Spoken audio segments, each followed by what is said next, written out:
Sundarani film productions Mohan Sundarani प्रस्तुत करते हैं छत्तीसगढ़ी कॉमेडी फिल्म गोलमाल। लगा थस जब तैल लिपस्टिक हिल जाते रायपुर डिस्ट्रिक्ट जिला मटाप लागे ना, अरे जिला मटाप लागे ना।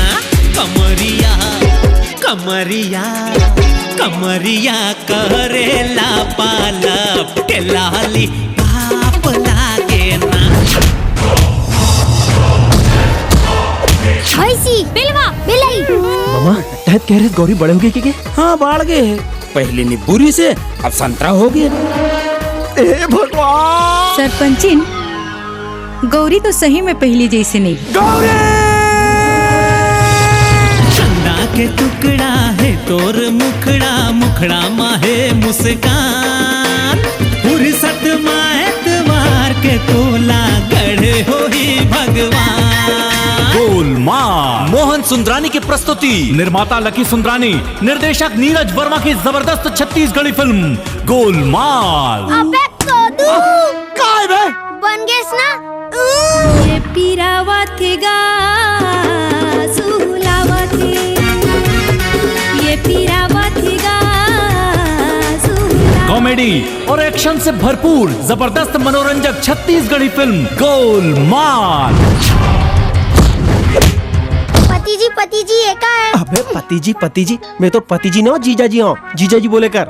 जीजा जी मतलब भाटो? बिल्कुल भाटो। अरे चिंता करे में उस्ताद तो रही से हमारे स्वर्गीय बाबूजी है।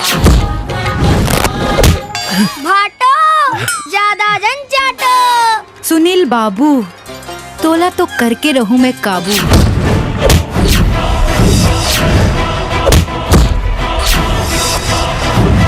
सावन के करिया बादल तन महाग लगाए, बन कोयली घन अमरिया माँ गीत माया के गाए। तरसे ही आरे तरसे ही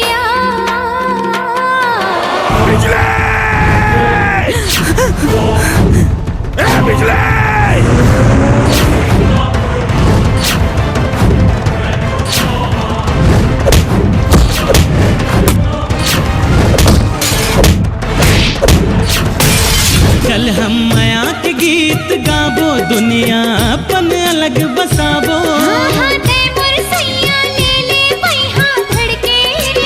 सुनील तिवारी और मुन्ना सेन को देखिए पहली बार एक साथ छत्तीसगढ़ी फिल्म गोलमाल में। ऑडियो सुंदरानी म्यूजिक पर गोलमाल शीघ्र आ रही है आपके नजदीकी सिनेमा घरों में। गोलमाल।